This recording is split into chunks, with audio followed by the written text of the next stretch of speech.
Hai, apa khabar semua? Cikgu harap semua dalam keadaan sihat dan ceria. Hari ini kita akan masuk topik terakhir bagi tingkatan 5, iaitu sistem penentu sejagat. Adakah anda perlu pergi ke sesuatu lokasi dan tidak tahu di mana terletaknya tempat tersebut? Adakah anda pernah sesat? Jangan bimbang sebab kita ada GPS. Itulah yang kita nak belajar pada hari ini, Global Positioning System. Jom kita lihat sama-sama. Sistem penentu sejagat atau Global Positioning System yang biasanya kita sebut dengan singkatan GPS merupakan suatu sistem navigasi yang memberi maklumat tentang lokasi dan juga masa kepada penggunanya dalam semua keadaan cuaca. Aplikasi GPS yang kita biasa gunakan di negara kita ialah Waze dan juga Google Maps. Sistem navigasi ini terdiri daripada 3 segmen. Segmen yang pertama adalah segmen kawalan, yang kedua ialah segmen angkasa yang terdiri daripada satelit GPS dan yang terakhir ialah segmen pengguna. Isyarat-isyarat yang dihantar di antara segmen kawalan dan segmen angkasa akhirnya akan sampai ke segmen pengguna, di mana pengguna akan mendapat maklumat tentang lokasi dan juga masa. Sekarang kita akan belajar dengan lebih terperinci tentang segmen kawalan. Segmen kawalan terdiri daripada stesen pengawasan, stesen kawalan utama dan stesen kawalan utama alternatif, dan yang ketiga ialah antena arahan dan kawalan. Peta ini menunjukkan kedudukan segmen kawalan di bumi. Mula-mula, satelit GPS dari segmen angkasa akan menghantar isyarat dalam bentuk gelombang radio pada hal laju cahaya ke stesen pengawasan. Isyarat ini pula seterusnya akan dihantar ke stesen kawalan utama. Stesen kawalan utama berperanan untuk menjanakan mesej navigasi di bumi dan isyarat ini seterusnya dihantar ke antena arahan dan kawalan. Dan seterusnya antena arahan dan kawalan ini pula akan menghantar isyarat ini ke satelit GPS. Antara maklumat dan isyarat yang dihantar ke satelit GPS ialah posisi satelit GPS, faktor pembetulan waktu pada jam satelit GPS, data atmosfera dan almanak. Dan akhir sekali, sekurang-kurangnya 4 satelit GPS akan menghantar isyarat ke segmen pengguna, iaitu maklumat posisi satelit GPS dan juga masa isyarat itu dihantar. Sekarang kita akan lihat pula pada segmen angkasa GPS. Kita tahu segmen angkasa terdiri daripada satelit GPS.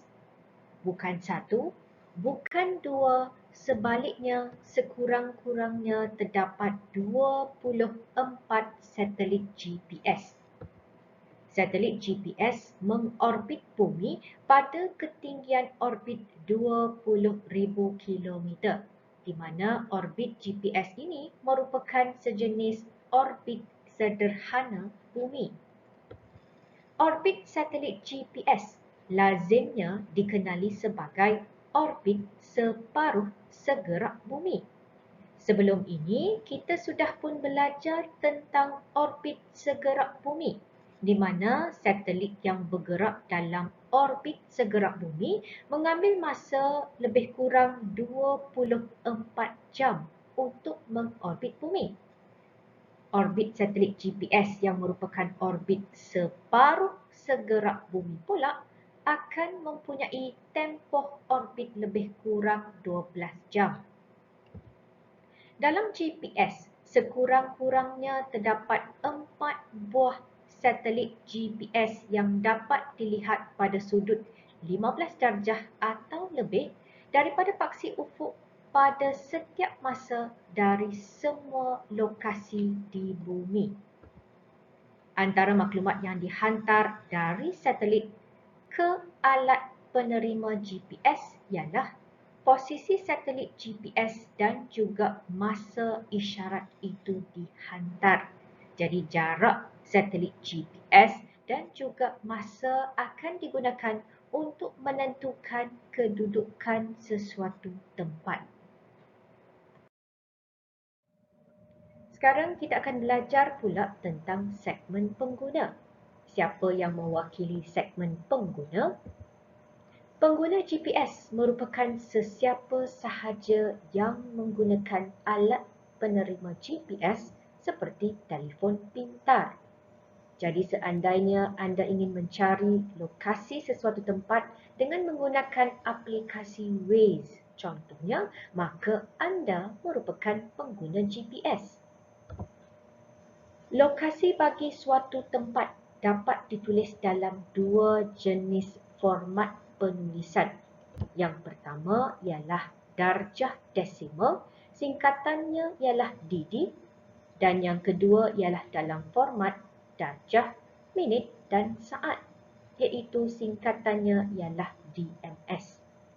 Untuk kita lebih memahami format penulisan ini, kita perlu imbas kembali apa yang kita dah belajar dalam subjek geografi, iaitu kita perlu tahu tentang latitude, longitude dan juga 4 arah mata angin. Ingat ya, latitude dan longitude merupakan garisan khayalan sahaja yang dilukis pada glob bumi untuk kita menentukan koordinat sesuatu lokasi. Latitude merupakan garisan melintang dan mempunyai nilai 0 hingga 90 darjah. 0 darjah merupakan latitude khatulistiwa. Garisan latitude memisahkan bumi kepada utara dan juga selatan, di mana 90 darjah utara merujuk kepada kutub utara, manakala 90 darjah selatan merujuk kepada kutub selatan. Longitude pula merupakan garisan menegak dan ianya mempunyai nilai 0 hingga 180 darjah. 0 darjah merujuk kepada garisan Greenwich. Longitude memisahkan bumi kepada barat dan juga timur. Dan setiap sudut 1 darjah pula boleh dibahagikan pula kepada minit dan juga saat. Kalau anda perhatikan pada latitude dan longitude, cikgu ada tuliskan simbol positif dan juga negatif.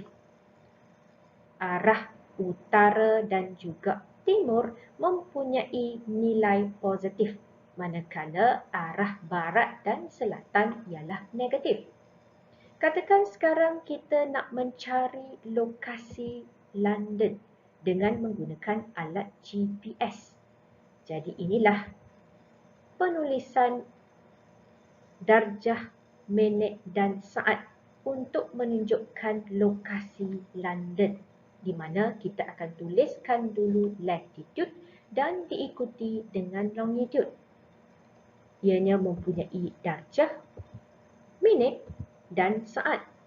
Dan di hujungnya kita akan tuliskan huruf untuk mewakili arah mata angin, di mana N adalah north, W ialah west. Format penulisan yang kedua untuk London, inilah formatnya di mana kita tidak akan tuliskan huruf untuk mewakili arah mata angin. Sebaliknya, kita akan gunakan simbol positif dan negatif, di mana nilai negatif di sini merujuk kepada arah barat. Sekarang kita akan lihat beberapa lagi contoh penulisan koordinat GPS sama ada dengan menggunakan format DMS atau format DD. Yang pertama, kita lihat koordinat GPS Planetarium Negara Kuala Lumpur, di mana kita tahu latitude dan longitude-nya mempunyai nilai positif. Nilai positif mewakili latitude pada hemisfera utara. Nilai positif juga mewakili longitude ke timur garisan Greenwich. Sekarang lihat pula koordinat GPS bagi Melbourne, Australia. Nilai negatif mewakili latitude pada hemisfera selatan, manakala nilai positif mewakili longitude ke timur garisan Greenwich. Seterusnya lihat koordinat GPS New York, USA. Nilai positif mewakili latitude pada hemisfera utara dan nilai negatif mewakili longitude ke barat garisan Greenwich. Dan akhir sekali, koordinat GPS untuk Copacabana, di mana nilai negatif mewakili latitude pada hemisfera selatan dan nilai negatif mewakili longitude ke barat garisan Greenwich. Akhir sekali, kita akan lihat kegunaan GPS. Jadi kita semua sedia maklum daripada apa yang kita dah belajar setakat ini, ianya digunakan untuk tujuan navigasi dalam pelbagai jenis pengangkutan seperti pengangkutan darat, laut, udara dan angkasa lepas. Kita biasanya akan menggunakan aplikasi navigasi seperti Google Maps dan juga Waze untuk mencari kedudukan sesuatu tempat. Selain tujuan navigasi, GPS juga digunakan dalam penetapan jam global atau tempatan yang piawai, di mana masa yang tepat dan diselaraskan dari satelit GPS digunakan dalam aktiviti harian. Contohnya, dalam bidang pengangkutan, keselamatan penerbangan dan pendaratan kapal terbang, pelayaran kapal dan perjalanan kereta api bergantung pada masa yang tepat dan selaras. Dalam bidang sains pula, masa yang tetap semasa berlakunya fenomena alam seperti letupan gunung berapi, gempa bumi dan tsunami mengikut lokasi mereka dapat direkodkan. Dan akhir sekali, dalam bidang telekomunikasi, perhubungan antara telefon bimbit, siaran TV secara langsung dan persidangan video dapat dijalankan secara berterusan pada masa yang tepat dan selaras.